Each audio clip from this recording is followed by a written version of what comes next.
Thank you, that was amazing. Wow, what a great group we have here. I would venture to say that we have people here who love beat poetry, who love formalist poetry, who love just making poetry. We have poets in the audience. We have people who appreciate poets too. So I'm going to introduce the next couple of performers. Just 1 minute.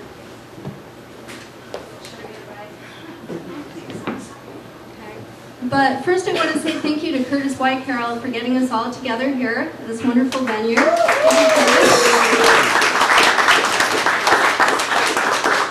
not easy to convene 15 poets.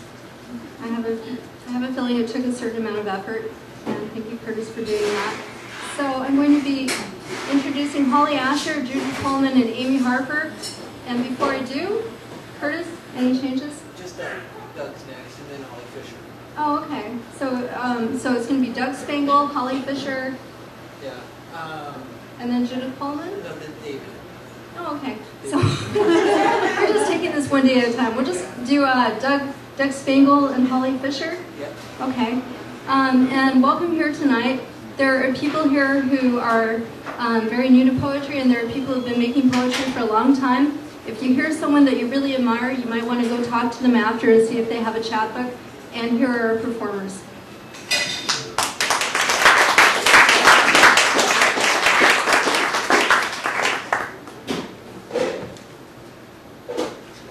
Hey.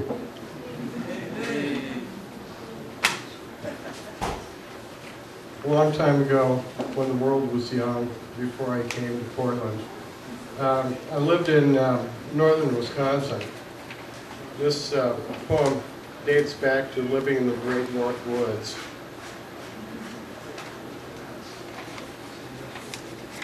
Called The Yearling.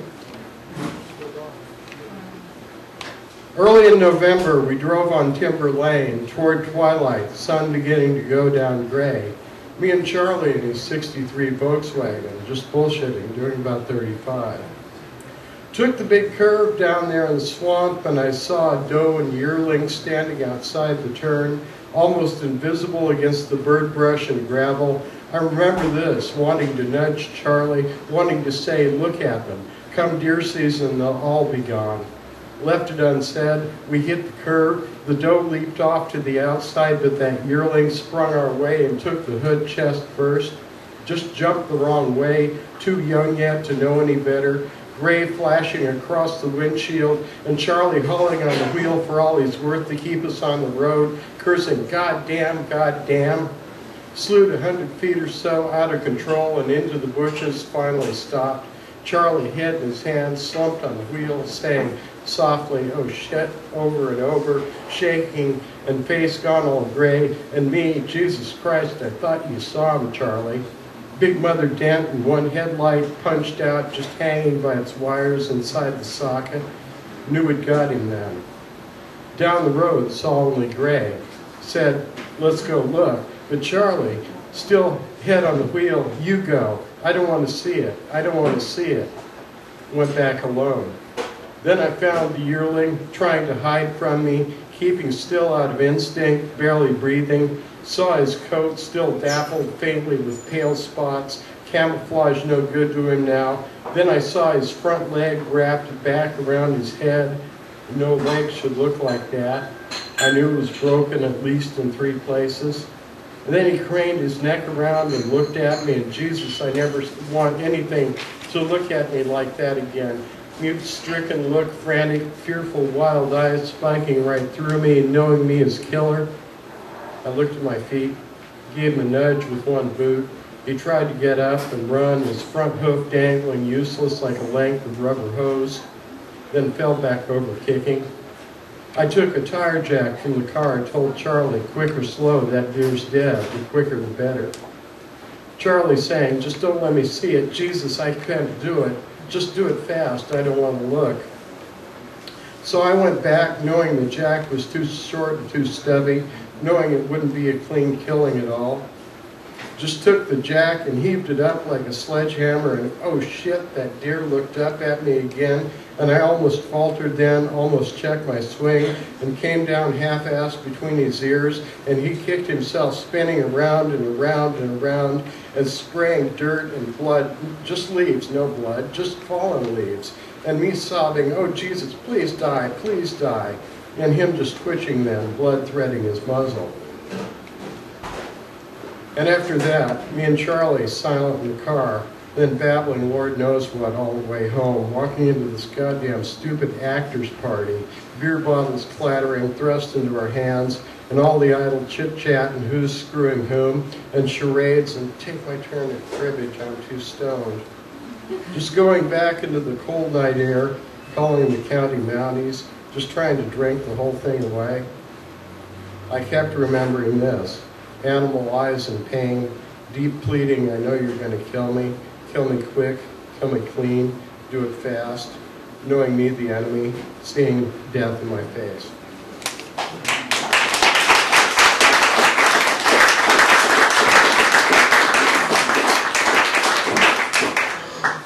This is a little more recent.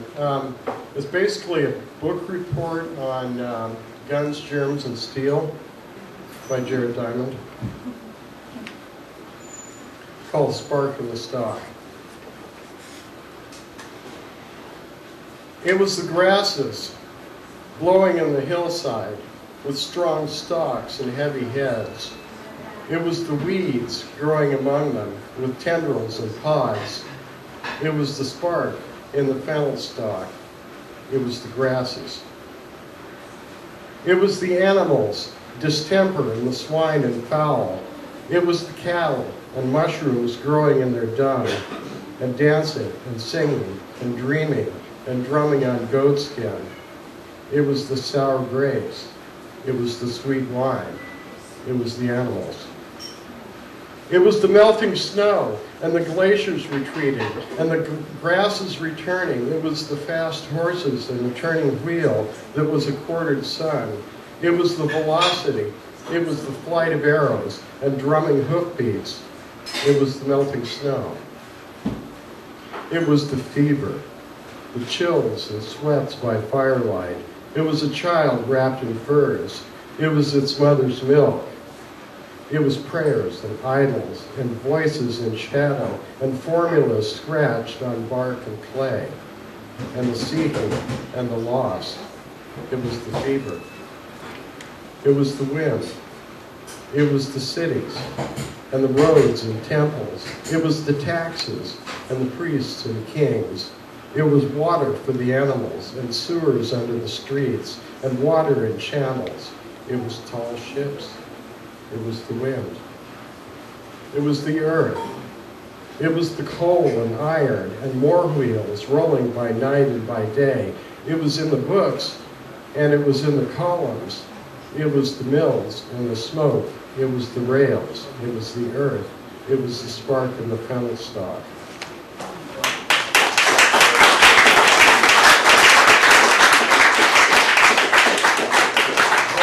So how am I doing for time here?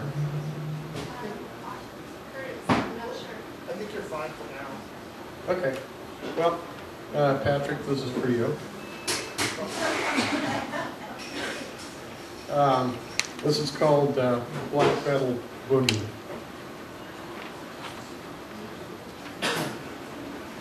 Doom, doom, doom, dang, dang, dang. 40 years ago, Ozzy's hair cascaded and coruscated in the footlights. We were high on lust and other drugs along the banks of the Rhine. The weather was lovely before the storms of the dark side. Doom, doom, doom.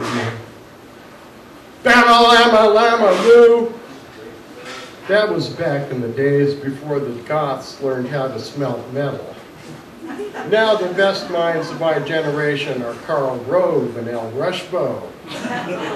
How do we best render unaussprechlich?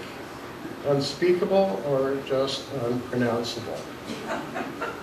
Please excuse the blood, but my head just explodes when I rest on the blade of the crescent moon.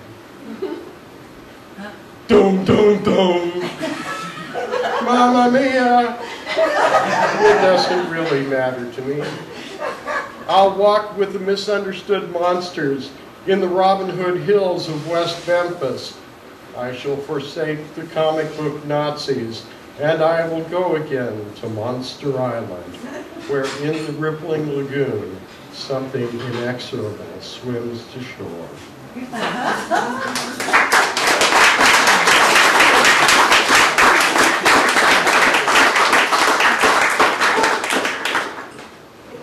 Okay, well, if I can get away with it, I've got one more.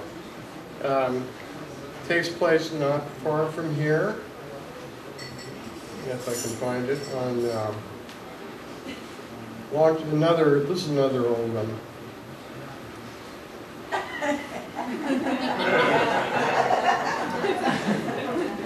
Gee, that's psychedelic. 21st and Powell. I was looking for work. My girlfriend was pregnant. Just not a real good day. So I sat down for a cup of coffee and a hamburger joint on 21st and Powell. All depends on where you're going. You can go anyway. At this intersection, any road looks directionless as any other.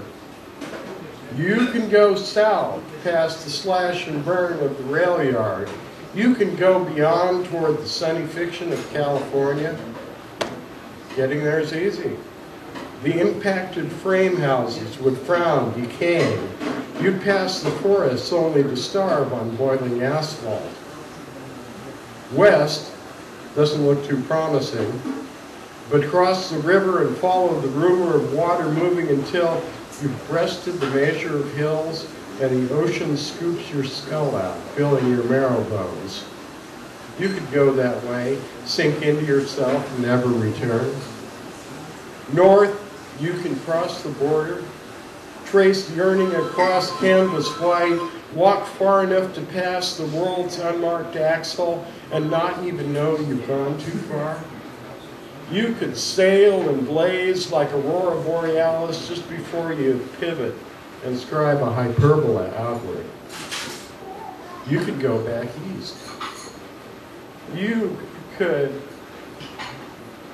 cross the divide past which the rivers run backwards. You can drive endlessly on Midwestern chessboard where nothing happens but sky. You drown there, spitting out your last mouthful of sod, go down forever under dust and stubble. From here, it's all the same. The 5 o'clock shadows of 21st and Powell promise nothing but ceaseless motion. But even the blind storefronts, even the neon's counterfeit arteries tell you this much. You can't stay here at the Whiz Burger stand, letting your coffee get cold. This is just another ugly intersection. Take any road, but go.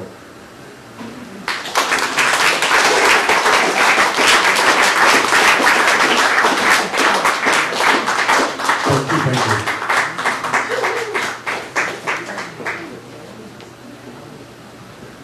Thank you, Doug. Doug is one of the co-producers of the Northwest Library Poetry event. If you're curious, ask him about it. So the next 3 poets coming up, I have to say I'm very awed by the diversity of people who are booked. First of all, we have Holly coming up, Holly Asher, who is a new Fisher. Holly Fisher, sorry, I can't read Curtis's handwriting too well. My handwriting sucks, that's why. Yes. Holly Fisher, who is a fairly new mother, and I think that always informs her creative arts, and she's coming up next. And then we have David Matthews, who's been making poetry for a long time and has very lyrical poetry. And then we have Judith Pullman, and I'm not even sure how to describe Judith except that she's one of the most brilliant, amazing poets that we have encountered in Portland, and she's one of David Beespel's disciples too. So she's going to be coming up third. So without any more ado, here comes Holly.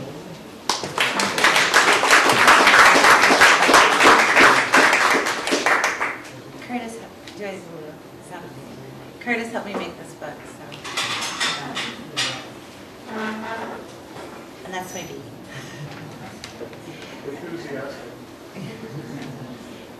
Love poem.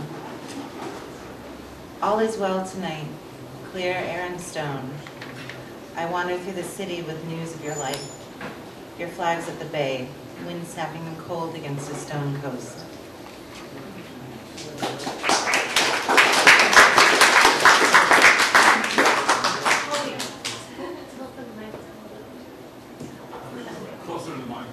Okay.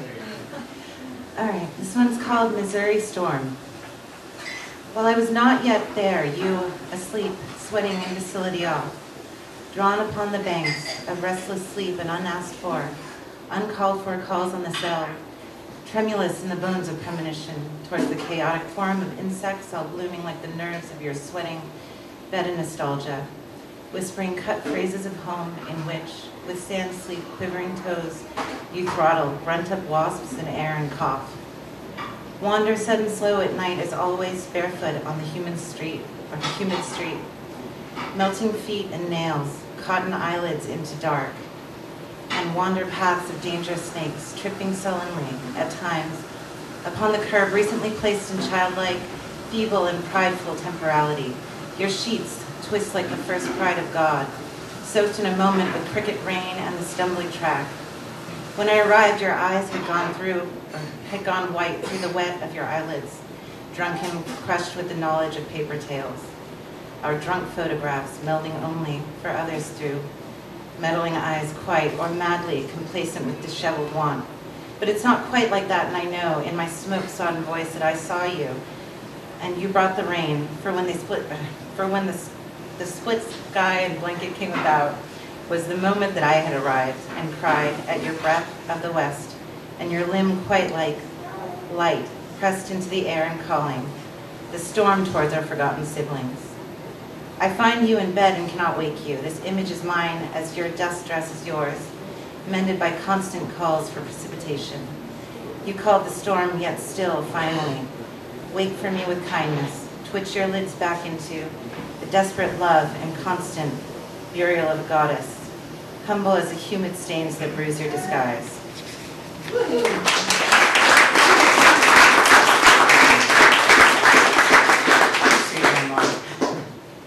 Missing the play. I'd rather be a soldier's wife, alone on the brittle pins of grass and expectancy, forgetting what it is to love, than be here now with him, asleep with blank humanity, night stuffing my touch with its vast and chokingly small space. I gather up the race of 100 mislaid tasks and vomit fear into a room so small that only a universe of husbands would be able to find it.